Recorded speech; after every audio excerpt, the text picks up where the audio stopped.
네, 오늘 본문 말씀인 누가복음 7장 36절로 50절을 간략하게 요약하자면 이런 내용입니다. 예수님이 시몬이라는 바리새인의 집에 초대되어 가셨어요. 그런데 죄를 지은 한 여인이 초대받지도 않았는데 시몬의 집에 들어옵니다. 이 당시 유대 지역에서 죄를 지은 여인이다 라고 한다면 100% 창녀입니다. 그런 여인이 예수님 곁으로 다가오더니 눈물로 예수님의 발을 적시고 자신의 머리털로 예수님의 발을 닦고 난 후에 가지고 온 값비싼 향유옥합을 깨뜨려서 예수님의 발에 모두 다 붓습니다. 이 여인의 행동을 처음부터 끝까지 지켜보았던 시몬 속으로 이렇게 생각을 합니다. 이분이 진짜 선지자라면 이 여인이 어떤 여자인 줄 알 텐데 왜 가만히 있는 거지? 아니 랍비라는 양반이 어떻게 죄 지은 여자가 몸을 만지는데도 가만히 있는 거야? 혹 내가 잘못 보고 있는 건 아닌지? 이 양반 혹시 가짜는 아니야? 예수님께서 시몬의 속마음을 모르실 리 없잖아요. 그래서 시몬, 이 바리새인 시몬 무엇이 잘못되었는지를 알려주시기 위해서 탕감받은 종의 비유를 드십니다. 그러면서 시몬은 책망하시고 이 여인은 칭찬해 주시죠. 그렇다면 오늘 본문 말씀을 통해서 주님께서 말씀하시고자 하는 바가 무엇인지 구체적으로 하나씩 살펴보도록 하겠습니다. 먼저 37절과 38절을 보겠습니다. 그 동네에 죄를 지은 한 여자가 있어 예수께서 바리새인의 집에 앉아 계심을 알고 향유 담은 옥합을 가지고 와서 예수의 뒤로 그 발 곁에 서서 울며 눈물로 그 발을 적시고 자기 머리털로 닦고 그 발에 입 맞추고 향유를 부으니. 자, 머리털은 여성의 순결과 자존심을 상징합니다. 그러니까 남자도 삭발하는 것을 상당히 괴로워하지만 여자에게 삭발, 이거는 아주 말로 다 할 수 없는 겁니다. 자신의 자존심을 완전히 다 무너뜨리는 거예요. 네?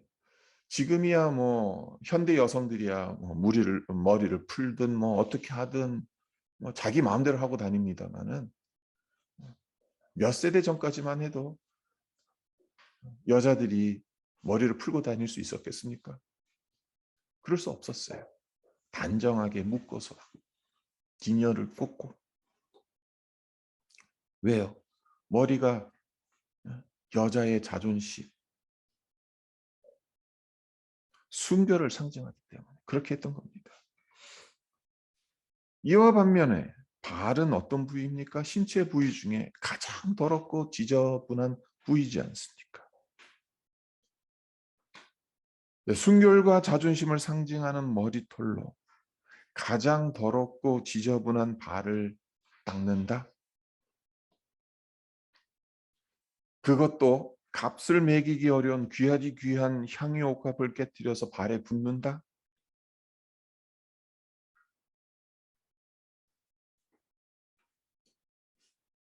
이 내용을 우리가 알지 못했다면 엄청나게 파격적인 행동이죠.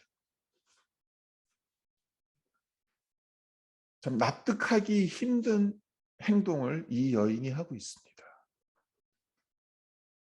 우리가 기억해야 되는 것은 이것이 진정한 예배자의 모습은 아닐까라는 생각을 해봐야 한다는 겁니다. 왜 그런가 하면 언젠가도 말씀을 드렸습니다마는 예배는 거룩한 낭비이기 때문에 그렇습니다. 제가 예전에 아주 오래전에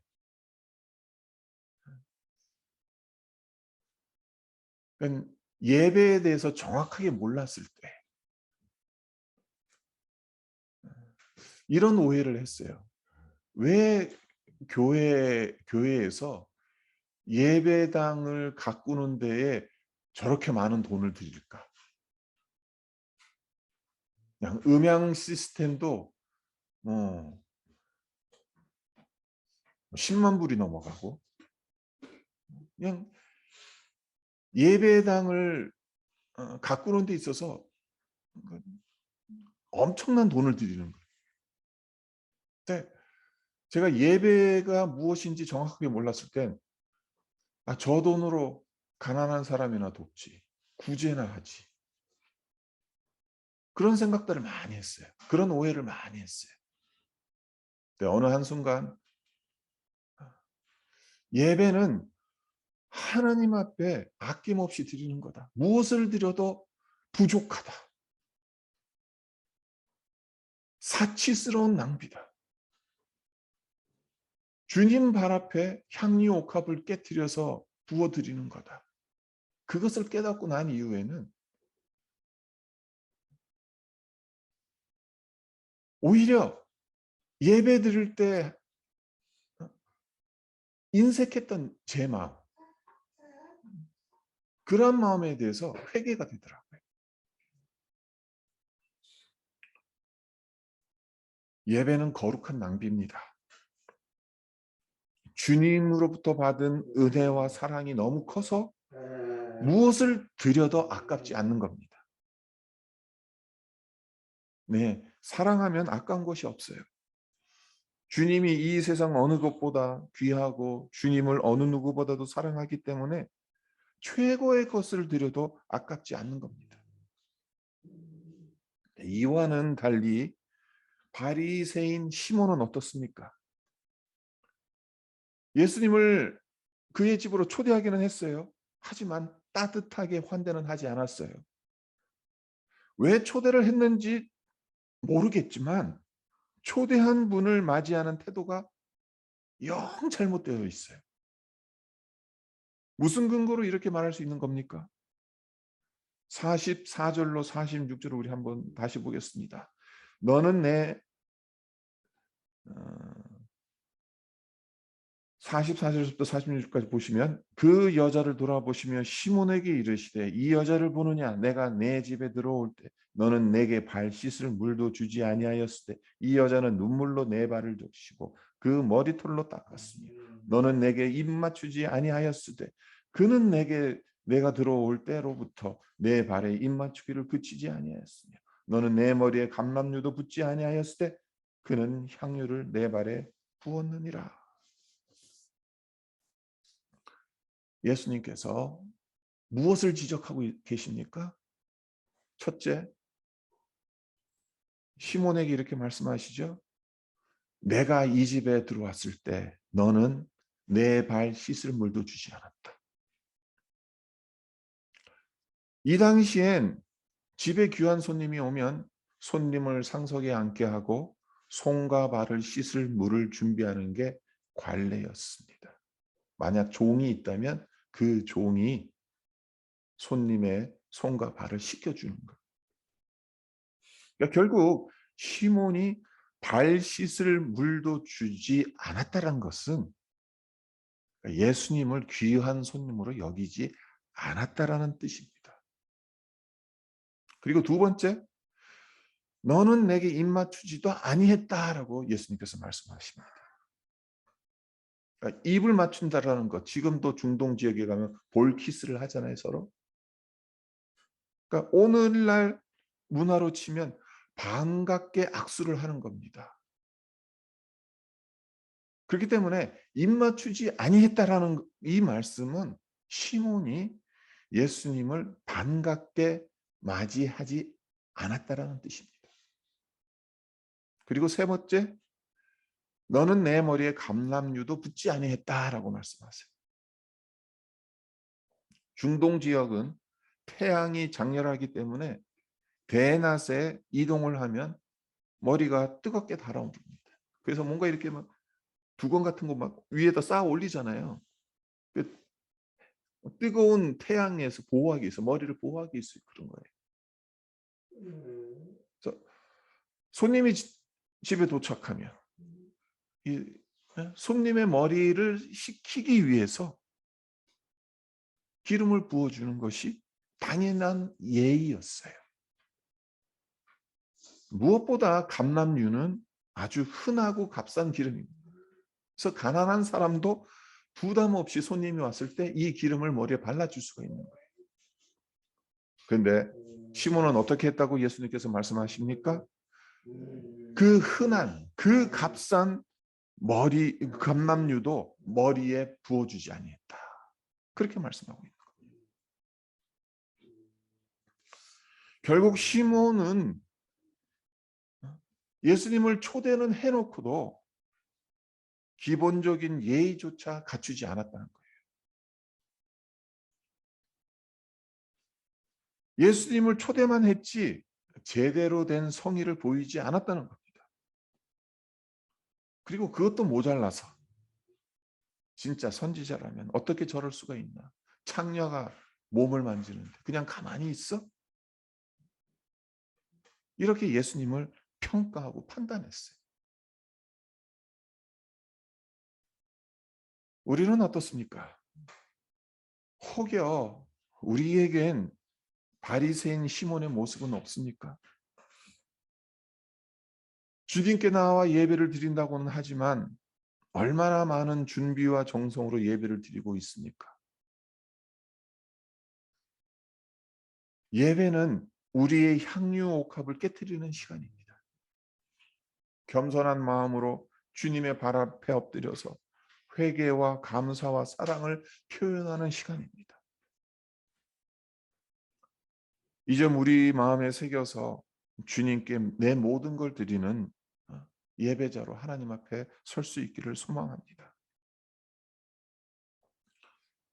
그리고 이것을 한번 생각해 보았으면 합니다.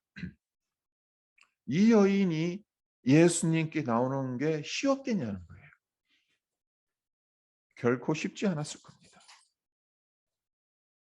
그런데도 예수님께 나왔습니다. 그리고 향유 옥합을 깨뜨렸습니다. 향유 옥합을 깨뜨렸다라는 이것은 비유죠. 어떻게 보면 이 안에는 중의적인 의미가 담겨져 있어요. 자기 자신을 깨뜨렸다는 겁니다. 가장 소중한 자기 자신을 깨뜨렸다는 의미가 가장 비싼 향유 옥합을 깨뜨리는 것으로 성경은 중의적으로 우리에게 제시하고 있는 겁니다. 나를 깨뜨린다는 것 얼마나 어렵습니까? 하지만 나를 깨뜨려야 주님께 올 수 있는 겁니다. 그렇다면 이 여인이 깨뜨린 자기 자신은 구체적으로 무엇이었겠는가? 두 가지로 우리가 생각해 보자면요. 첫째로 자신의 과거를 깨뜨렸습니다. 이 여인은 죄 지은 여인이잖아요. 창녀잖아요. 지금은 더 이상 창녀로 활동하지는 않는 것 같아요. 하지만 과거에 범한 오점에 묶여 있었겠죠. 죄를 지은 여인, 창녀라는 주홍 글씨가 여전히 남아 있었겠죠. 그래서 나 같은 죄인이 어떻게 감히 예수님께 나아갈 수 있단 말인가, 이런 생각을 했을 겁니다. 근데 그럼에도 불구하고 이 여인이 과거에 갇혀 있을 수도 있는 자기 자신을 깨트리고 주님께 나왔다는 것입니다. 근데 이렇게 한 것이 생각이 없어서 그렇게 한 것이겠습니까? 아니면 눈치가 없어서 그렇게 한 것이겠어요?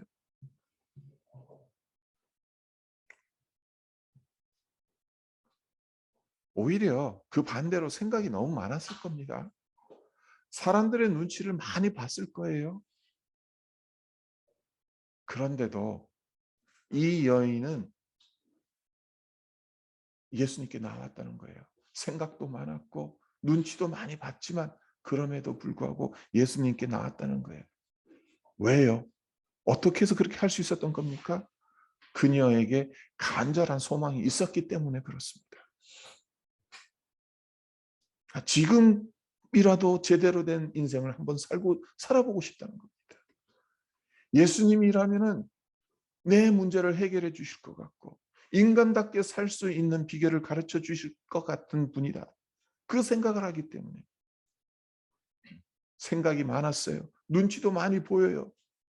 네, 그것들을 다 뚫고 예수님께로 나오는 겁니다. 우리 과거의 모습을 보자면 우리 모두는 낙제점을 받을 수밖에 없는 자들입니다. 하나님의 자녀가 되기엔 점수가 모자라도 한참 모자랍니다. 하나님께 예배드리고 하나님을 섬기는 것 역시 점수를 매긴다면 F일 거예요. 낙제점을 받았으니까. 포기해야 합니까?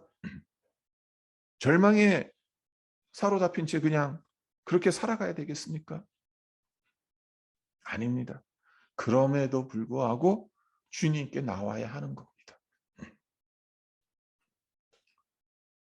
이 여인이 왜 위대합니까? 왜 예수님의 칭찬을 받는 겁니까?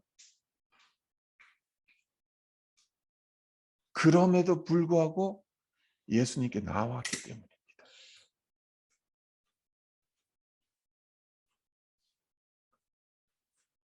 주님의 십자가 공로 의지에서 하나님께로 나와 예배 드려야 한다는 겁니다.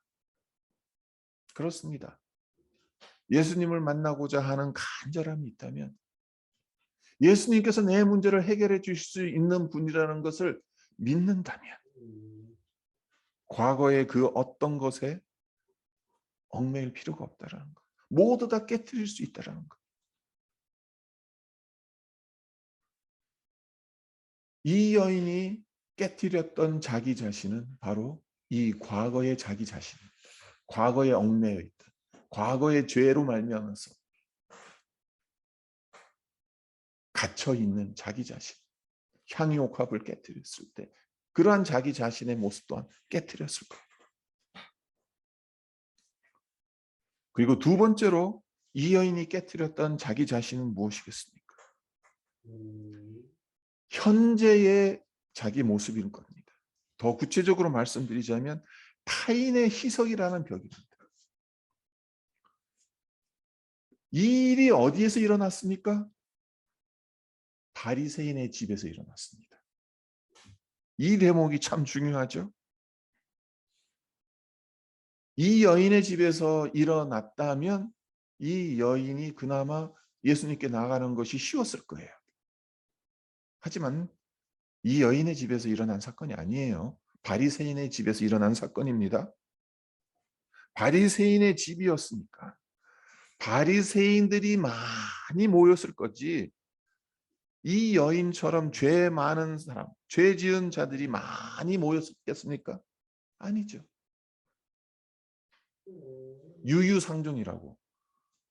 시몬이 바리새인이었으니까 그 집에 초대받은 사람들이 다 바리새인들이지 않았겠어요.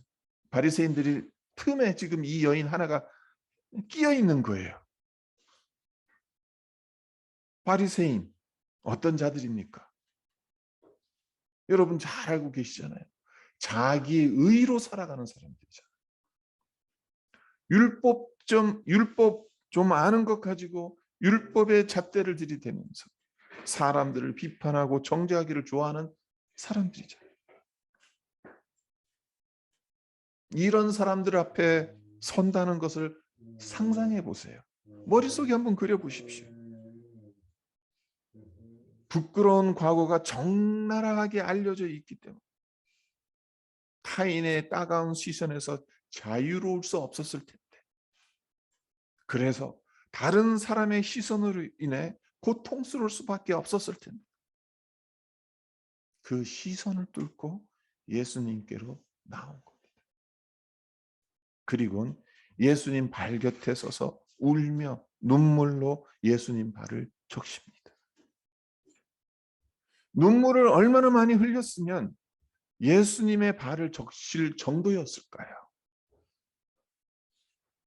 눈물로 손수건을 적셨다는 말은 많이 들어봤죠. 하지만 눈물로 발을 적셨다는 말은 들어본 적이 있으십니까?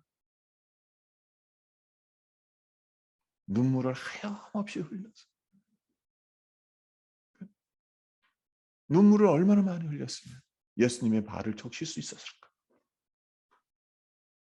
그뿐만 아니죠. 머리를 풀어서 머리털로 예수님의 발을 닦아드렸다는 것. 따가운 사람들의 그 눈총, 시선, 모든 시선이 지금 이 여인에게 꽂히고 있어요.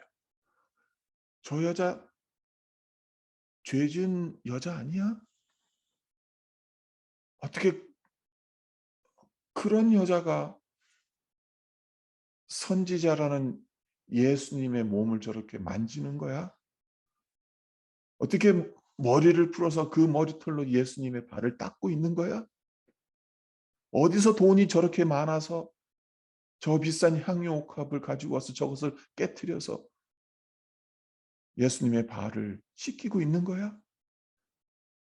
그 따가운 눈총, 그 따가운 시선이 이 여인에게 모두 다 집중되지 않았겠습니까?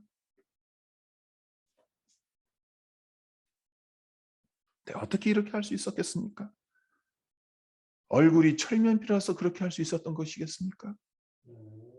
아니죠. 예수님께 집중했기 때문입니다. 예수님께 집중했기 때문에 사람들의 시선을 극복할 수 있었던 겁니다. 그리고 이 여인이 사람들의 따가운 시선을 무릅쓰고 예수님께 집중할 수 있었던 것은 예수님에 대한 사랑이 너무나도 컸기 때문에 가능한 것이었습니다. 39절로부터 47절을 보시면 예수님께서 탕감받은 자의 비유를 드시죠.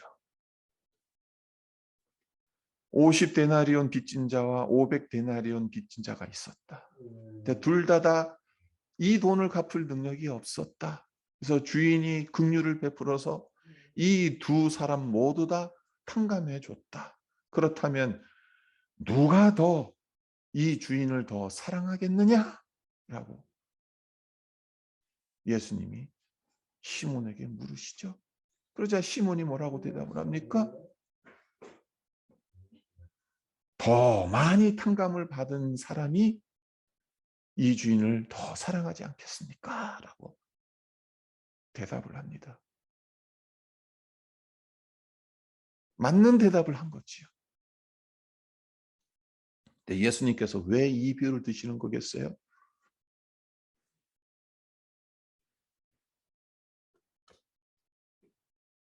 47절을 보세요.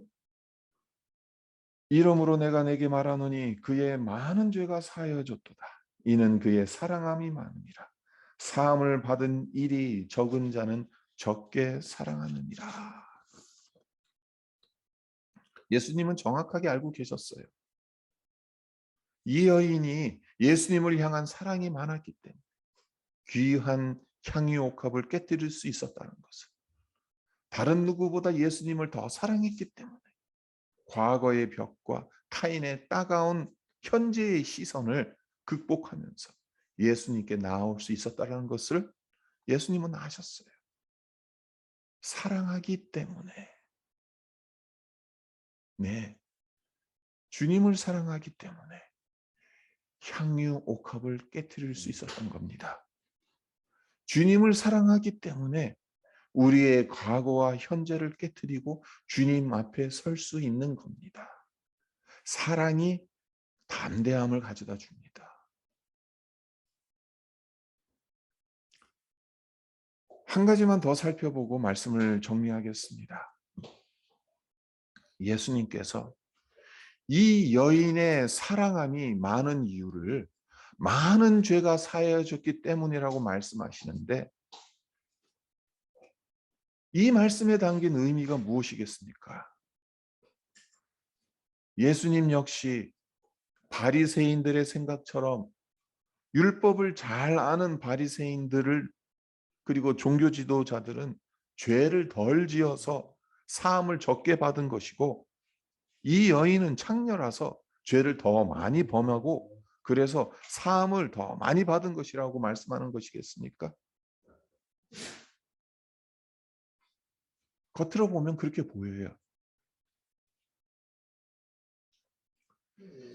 바리새인 시몬이 이 여인보다 죄를 덜 지은 것처럼 보일 수도 있어요.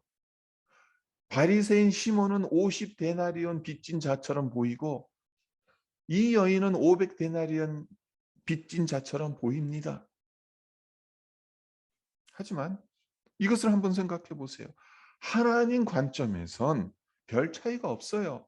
50데나리온이나 500데나리온이나. 죄 지은 여인이나 바리새인 시몬이나 똑같이 죄인입니다. 도토리 키재기 하는 겁니다. 우리 역시 도토리 키재기 너무 많이 하지 않습니까? 나는 저 사람보다 조금이라도 더 의로워. 나는 저 사람보다 죄를 덜 지었어. 그래서 의기양양합니다.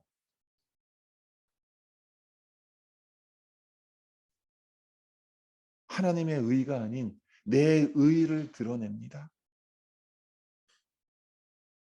근데 하나님 보시기에는 도토리 키재기예요. 그놈이 그놈이에요. 네. 무슨 차이가 있는 겁니까?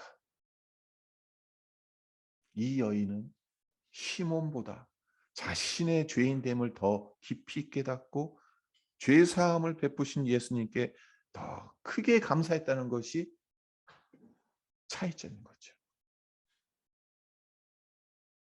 죄 때문에 인생 파산 났는데 예수님께서 그녀의 죄를 100% 탕감해 주셨습니다. 이 은혜가 너무나도 커서 예수님을 온 마음으로 사랑하고 있는 겁니다. 죄 사함의 은혜가 깊으면 깊을수록 주님을 사랑하는 사람은 더 커질 수밖에 없습니다. 죄 사함의 감격이 크면 클수록 주님께 대한 감사는 더 커집니다. 여기에서 우리의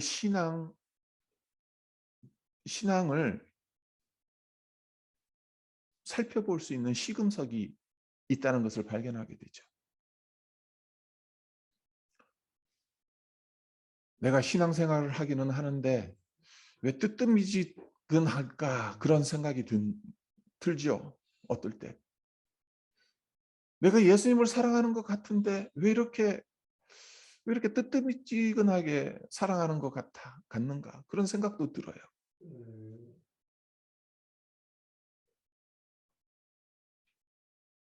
네. 우리는 시몬입니까? 아니면 이 여인입니까? 도토리 키재기 같지만 하나님 보시기에는 도토리 키재기 같지만 도토리 키재기 같은 그 죄에 대한 그 죄 사함에 대한 반응은 도토리 키재기가 아닌 거예요. 너무나도 다른 거예요. 시몬은 당연하다고 생각했을는지도 몰라요. 나는 어려서부터 하나님의 말씀을 잘 알았다. 하나님의 말씀대로 살고자 노력했다. 하나님께서 나의 죄를 다 사해 주신 거 알고 있다. 감사는 했겠죠.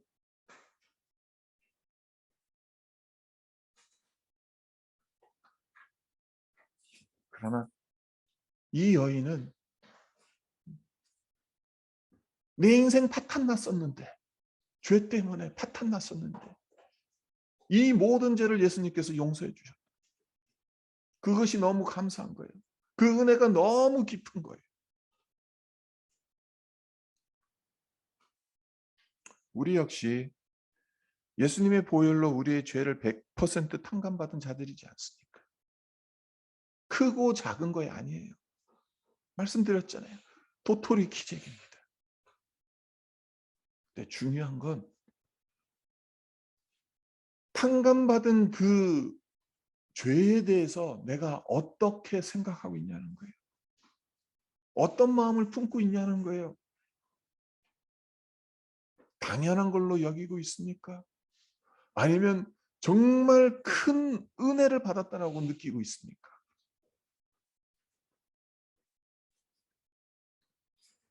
우리가 사순절을 지나가고 있습니다. 사순절, 이 절기를 지나가면서 우리가 무엇에 집중해야 되겠습니까? 예수님께서 왜 피를 흘리셨냐는 거죠. 예수님께서 왜 고난을 당하셔야 했냐는 거죠. 네, 궁극적으로는 내 죄 때문이지 않습니까? 내 죄를 그 무엇으로도 탕감받을 수 없기 때문에 예수님께서 당신의 보혈을 다 쏟아 부으셔가지고 당신의 몸으로 나의 죄의 이 빛을 다 탕감하신 것 아니겠습니까? 이것을 깊이 깨닫느냐? 이것을 더 깊이 마음속에 간직하느냐? 그것에 따라서 주님을 사랑하는 그 정도가 달라진다는 거죠. 주님께서 베푸신 구원의 은혜에 대한 내 마음의 태도가 어떠냐에 따라서 주님을 향한 그 사랑의 크기가 달라진다는 겁니다.